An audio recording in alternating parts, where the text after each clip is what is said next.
everyone, welcome to Watch It Paint It. This week I'm going to be painting Terra, new game to the channel. I'm going to be painting the horror miniatures, some of the monsters from it. This is the concept artwork and that's what I have to go on. And these are the custom meeples you got with the board game. I haven't actually got these yet. I think they're missing from the Kickstarter, I'm not sure. So that's all the artwork I've got to go on, some black meeples and some white concept art.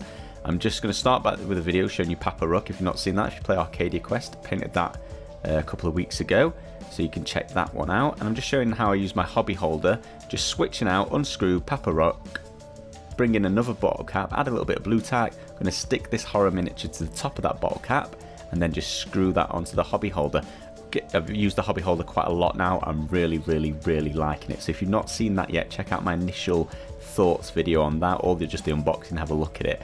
So we're going to start with Sombre Grey by Vallejo. This is a game colour, so that can be used as a primer, and I'm also using it as the base coat here. Although I'm going to paint over a lot of that, it's more just I wanted a grey prime, basically. This model is a little bit fiddly. If I used a spray, it'd be quite hard to get in the places, all the places. So just applying it with a paintbrush is quite easy. Just showing you here, hobby holder. That handle was for the first time getting massively in my way. This is a short model. The handle's just in the way. I don't need to rest my hand above it. So I'm just demonstrating taking it off. A little bit awkward. I should have just unscrewed the bottle cap to begin with and then pop the handle off easily. Carrying on priming it. I'm just using a very cheap brush here from Quickdraw Supplies, and that's just because I'm like mashing the paint on all over and I don't want to wreck my army painter brushes.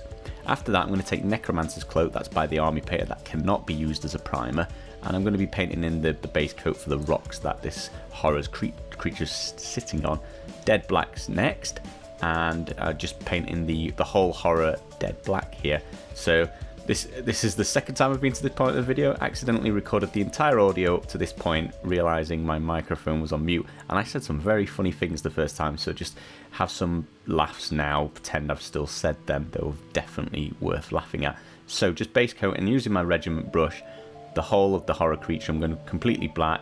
I'm also going to paint the rim of the base in black as well, just to make it pop out a little bit from the very bottom of the base.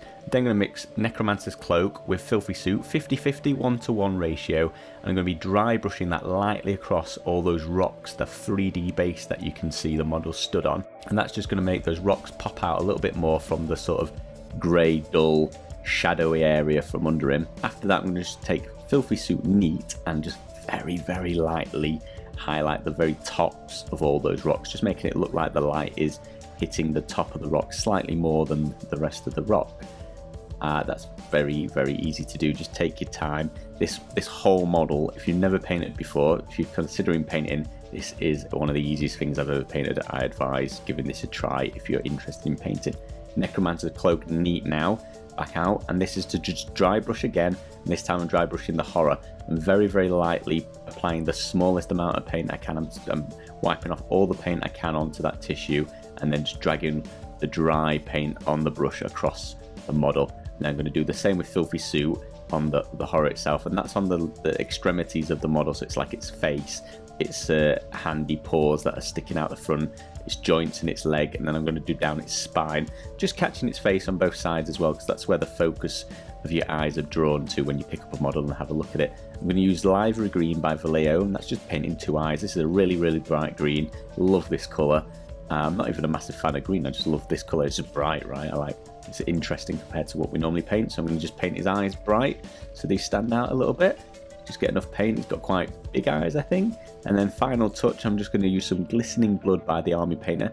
This is a sort of technical paint. It's got a bit of a shine, a bit of gloss to this paint. Just going to paint some blood around his mouth and then have it pooling and running away from the pool under his jaw. Obviously, you don't have to add blood here.